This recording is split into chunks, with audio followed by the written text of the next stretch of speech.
Bonjour tout le monde. Le handicap est-il sexy? Avec ce titre saugrenu, j'espère avoir suscité votre curiosité. J'ai choisi de parler du trouble de l'identité relatif à l'intégrité corporelle.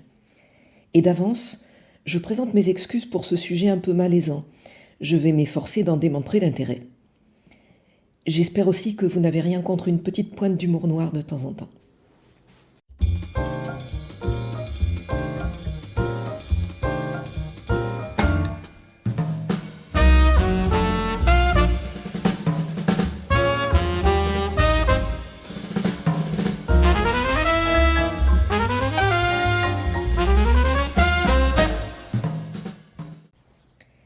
Il s'agit d'un trouble mental rare où le sujet a l'impression qu'un de ses membres ne fait pas partie de lui. Ce sentiment l'obsède et il voudrait être amputé. Le plus souvent, c'est la jambe gauche, mais ça peut être un bras, les deux jambes, ou l'usage des jambes, devenir paraplégique, ou encore la vision ou l'audition. Le sujet s'identifie à un handicap précis. Il le simule, il éprouve de l'envie mais aussi de l'attirance pour les personnes qui en sont atteintes. À part ça, il mène une vie banale et paraît sain d'esprit. La première publication médicale sur ce sujet est parue en 1977 aux États-Unis. C'était un phénomène complètement nouveau. Dans un premier temps, l'auteur, John Money, l'a classé dans les paraphilies et l'a nommé apotemnophilie, c'est-à-dire fétichisme du moignon. 1997-99, un chirurgien écossais, Robert Smith, pratique 2 amputations de membres sains. Une troisième, prévue en 2000, est interdite par l'hôpital. Il se justifie en disant « Si je ne les avais pas opérés, ils se seraient suicidés ». L'affaire est publiée dans les médias et fait connaître ce syndrome. Jusque-là, il n'y avait que quelques cas, et tout à coup, on en a vu apparaître des centaines sur le net. Ils ont créé des forums et des sites de rencontres spécialisés, avec tout un sociolecte. Par exemple, un wannabe, c'est quelqu'un qui veut devenir handicapé. D'autres membres de cette communauté virtuelle sont seulement fascinés et excités sexuellement par l'infirmité. Puis, la fréquentation a beaucoup diminué dans les années 2010. On pourrait presque dire que le wannabe est en voie d'extinction. Mais non, je sais, c'est horrible. Le phénomène est resté limité aux pays riches et touche très majoritairement des hommes blancs entre deux âges. Je vous cite un exemple d'annonce. « Je suis un wannabe célibataire. J'aime les prothèses, les béquilles. » Je vous passe les détails. Je recherche mon âme sœur qui serait une wannabe sérieuse pour nouer une relation et faire des amputations ensemble. Mais pour trouver un chirurgien, il faut avoir le bras long. Mais non, je sais, c'est horrible.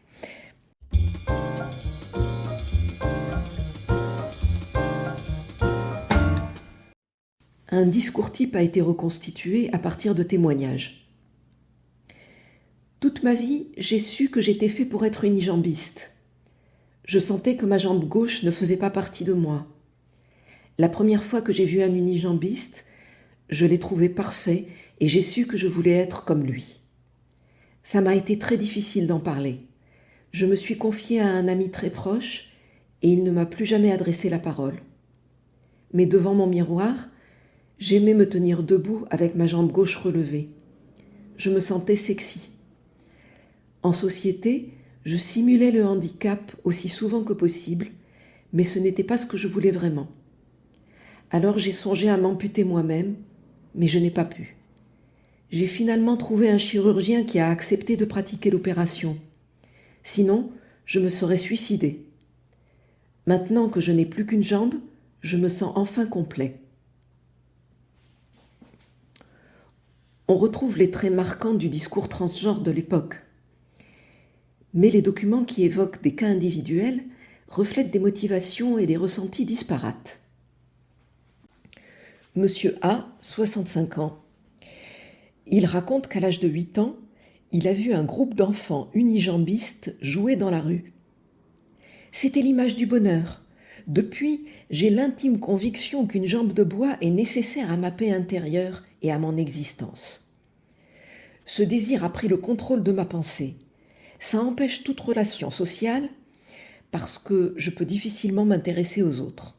Ça paralyse ma vie au point que je ne peux pratiquement rien faire.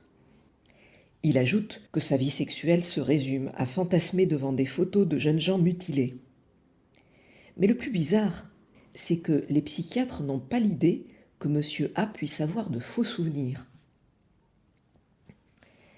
Madame M, militaire, 32 ans, divorcée, un enfant, a eu une brillante carrière sportive, mais s'est blessée à la jambe.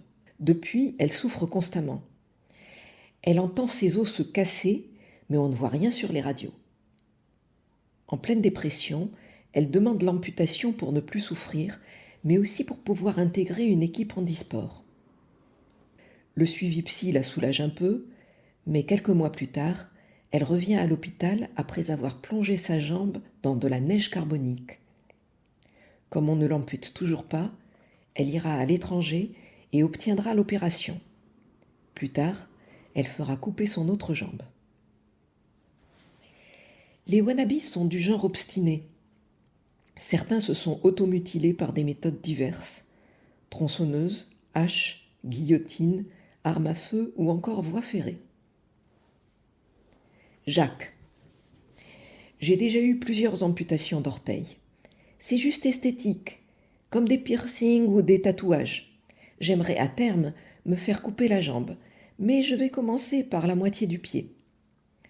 Pour me faire opérer, je vais au Danemark, dans une bonne clinique. Jacques désapprouve les personnes qui se blessent volontairement dans le but d'être amputées. « Faut être cinglé pour faire ça », dit le type qui se fait découper en petits morceaux. En tout cas, il faut avoir les moyens, parce qu'à chaque opération, le wannabe en est de sa poche. Oui, je sais, j'ai honte. C'est ma façon de dire que certains établissements de santé n'hésitent pas à faire du profit sur une affection qu'on ne sait pas soigner. Les patients ont des revendications. Ils veulent que ce soit reconnu comme maladie neurologique pour pouvoir recourir à la chirurgie, car la psychothérapie et les médicaments sont inefficaces. Ils réclament le droit à l'autodétermination individuelle. Je ne suis pas fou, je suis apte à faire mes choix. Certains se disent « meant to be disabled », fait pour être handicapé, ce qui induit une vision finaliste, voire une dimension spirituelle.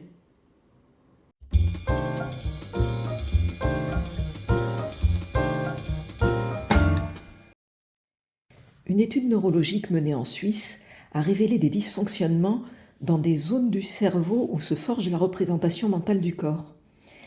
Mais c'est sur un échantillon très faible et on n'a pas de preuve que ce soit la cause. On a repéré des points communs avec certaines psychoses, notamment la nécessité impérieuse de sacrifier une partie de soi. Par exemple, une femme est devenue aveugle volontairement. Elle vivait déjà les yeux fermés, mais ça ne lui suffisait pas. On a parlé de xénomélie, c'est-à-dire membre étranger. Mais un psychotique dirait plutôt « ça, c'est la main de Josiane et je n'en veux pas parce que c'est une voleuse ».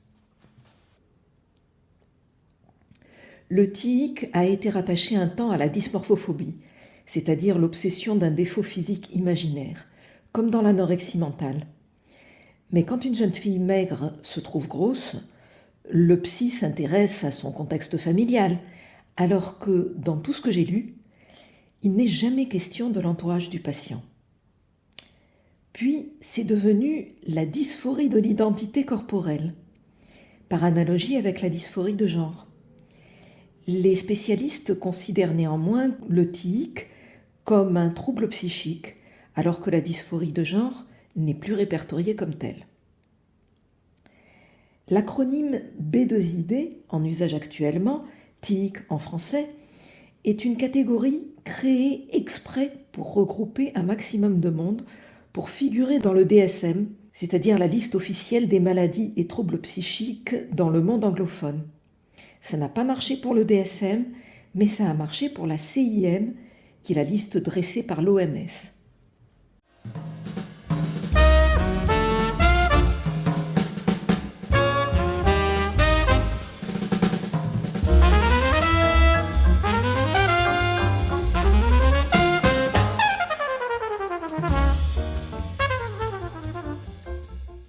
D'après le sociologue Alexandre Baril, pour dépasser une vision validiste du handicap, on doit voir la transcapacité comme une façon de déconstruire les catégories valides handicapées.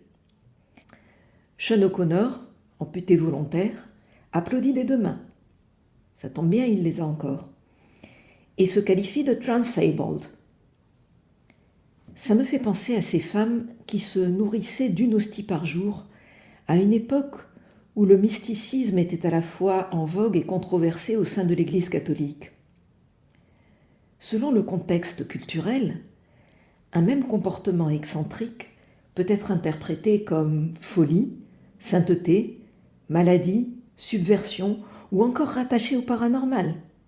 Si ma fille ne mange plus, c'est que quelqu'un lui a mis le mauvais œil. Mais réciproquement, la folie peut se couler dans une forme compatible avec les idées du moment. Je ne suis pas folle, je suis mystique. On dirait que, pour éviter d'être détecté, le trouble psychique pratique le mimétisme et le camouflage comme certains animaux et végétaux. Il y a peut-être eu un phénomène d'identification collective. Le cerveau peut fabriquer des symptômes pour imiter un modèle. Or, certains amputés volontaires, comme David Openshaw, ont été présentés comme des héros. Le psychiatre français Patrick Clairvoy fait l'analogie avec l'anorexie mentale, qui était une maladie très rare jusqu'en 1978, où un ouvrage l'a fait découvrir au grand public. Les anorexiques y apparaissaient un peu comme des rebelles. Le thème a été largement repris dans la presse. Peu après, on a constaté une explosion du nombre de cas. Sinon, l'augmentation spectaculaire du TIC peut s'expliquer par le coming out des cas déjà existants qui n'osaient pas en parler. Cela dit, c'est quand même bizarre que personne n'ait jamais rien remarqué depuis leur enfance et qu'ils redeviennent silencieux ces dernières années. Ian Hacking, philosophe canadien, propose une théorie à partir de l'exemple des fous voyageurs. Dans la France des années 1880, le voyage est perçu sous deux angles antinomiques. D'un côté, on favorise le tourisme, nouvellement accessible aux classes moyennes, mais en même temps, on lutte contre le vagabondage, considéré comme un fléau.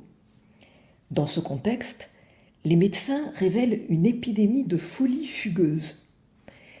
Des citoyens en apparence tout à fait normaux se mettent à marcher de façon compulsive, parcourent l'Europe de ville en ville et ensuite n'ont aucun souvenir de leur déplacement. Cette maladie a totalement disparu en moins de 20 ans. Le premier cas, Albert Dadas, est devenu célèbre, mais il a passé autant de temps en prison que sur les routes. Selon Ian Hacking, une maladie mentale transitoire apparaît dans une niche écologique de la société autour d'un thème qui a deux visages, l'un qui représente ses aspirations, l'autre ses craintes. La création d'une catégorie provoque des réactions d'identification, ce qui propage le syndrome.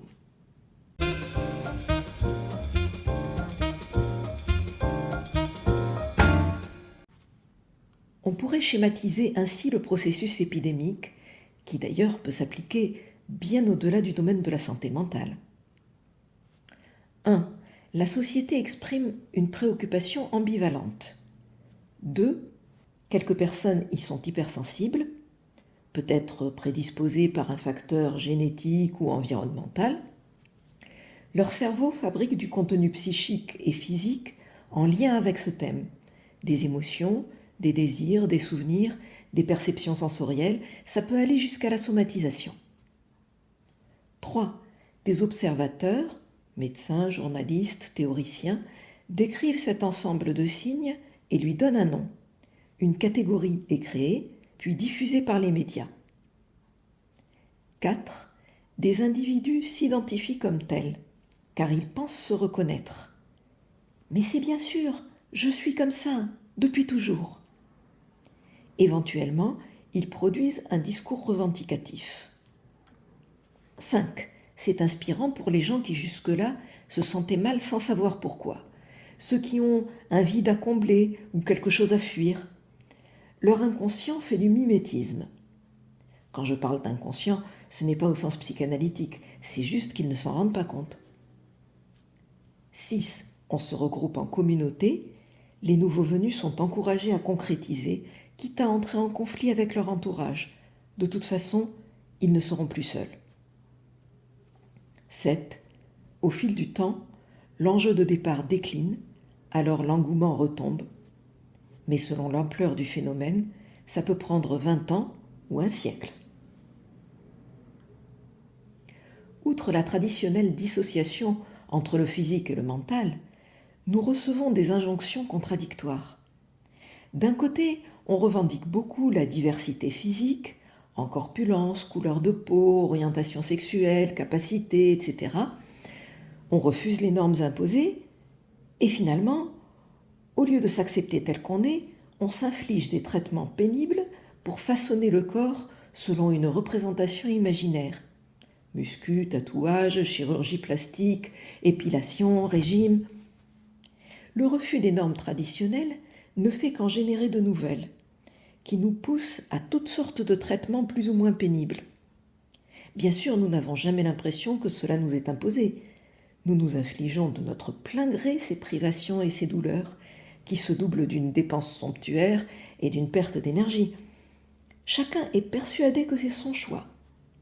La douleur est souvent niée. Les tatoueurs ont poussé comme des champignons, mais personne ne vous oblige. Vous serez juste la dernière personne à ne pas avoir d'image gravée sur la peau. Alors, on pourrait voir le TIC comme une caricature involontaire de cette ambivalence sociétale. Ou pour le formuler autrement, le TIC serait un des symptômes d'une maladie de notre société. Et tout ça pour se rendre intéressant. On a tous besoin de susciter l'intérêt. Il y en a même qui publient des vidéos sur YouTube. Mais tout de même, qu'est-ce qui peut pousser des gens qui ont tout pour eux à vouloir être handicapés ? Mon hypothèse, c'est que quand on a la chance de n'avoir connu ni la misère, ni la maladie, ni l'exclusion, on est censé réussir sa vie dans tous les domaines, professionnel, familial, social. Et si ce n'est pas le cas, on n'a pas d'excuse. Alors il est possible qu'inconsciemment, on en cherche une pour pouvoir se pardonner à soi-même de ne pas tout réussir. Cette excuse, on la trouve dans le contexte médiatique. Le handicap et la dénonciation du validisme sont assez présents dans les médias depuis les années 90. Alors, être handicapé, ce serait une façon de ne plus être confronté au même niveau d'exigence. Et en attendant, la dysphorie elle-même sert d'échappatoire. Quand ça ne suffit plus, on fait son coming out et les réactions négatives qu'on subit servent aussi d'excuses. Tout ça pourrait être dû à une pression sociale trop intériorisée. Vouloir se défaire d'un membre sain, ce n'est pas un choix, c'est un dysfonctionnement. Quand tu as une tendinite, on soigne l'inflammation du tendon. Quand tu as une obsession, logiquement, on devrait soigner ce qui dysfonctionne dans le psychisme et non pas rectifier une partie du corps qui va très bien. Si la psychothérapie ne marche pas et les neuroleptiques non plus, est-ce une raison pour décréter que le patient a toute sa tête ? Dans toutes les études que j'ai consultées, il y a les mêmes biais. On raisonne à partir des dires du patient, comme si c'était des faits, sans enquêter pour savoir s'il décroche de la réalité. On ne s'intéresse pas à son environnement, sa famille, ses proches. Ça m'a scié. On laisse de côté les singularités pour ne retenir que les éléments convergents qui font entrer le cas dans une catégorie. Et enfin, on pose des questions qui peuvent induire certaines réponses. Qu'en est-il des préjugés validistes ? Pourquoi ne pas admettre que quelqu'un veuille acquérir un handicap ? Eh bien parce que le handicap n'est pas enviable. Quand on voit un handicapé heureux, ce n'est pas le handicap qui le rend heureux. Quand je regarde une personne handicapée, je vois en elle autre chose que le handicap. Les wannabes, eux, ne voient que ça, à cause de leur obsession. Ils sont les plus mal placés pour déconstruire la catégorie handicapée. D'ailleurs, on ne déconstruit pas les catégories en sautant de l'une à l'autre, même à cloche-pied. Le handicap n'est pas une qualité essentielle. Tu ne dis pas « Oh, j'adore ce mec, il est tellement paraplégique ». Cette histoire d'identité semble plaquée par les théoriciens. Les témoignages parlent de choses beaucoup plus concrètes. L'un d'entre eux disait « Les jambes, c'est moche ». Justement, je ne comprends pas qu'on veuille changer pour être plus laid. L'esthétique, c'est subjectif, me direz-vous. Oui, mais pas tant que ça. Dans toutes les civilisations, la symétrie du corps et du visage est valorisée par rapport aux dissymétries. On dirait que cette obsession se comporte un peu comme un parasite qui colonise l'esprit, s'en nourrit, en prend le contrôle, tente de faire des adeptes et d'être admise comme normale en se coulant dans une revendication d'identité liée à une thématique d'actualité. Elle se fait une place aisément en servant d'échappatoire à la pression sociale et à des problèmes personnels ou existentiels trop pesants.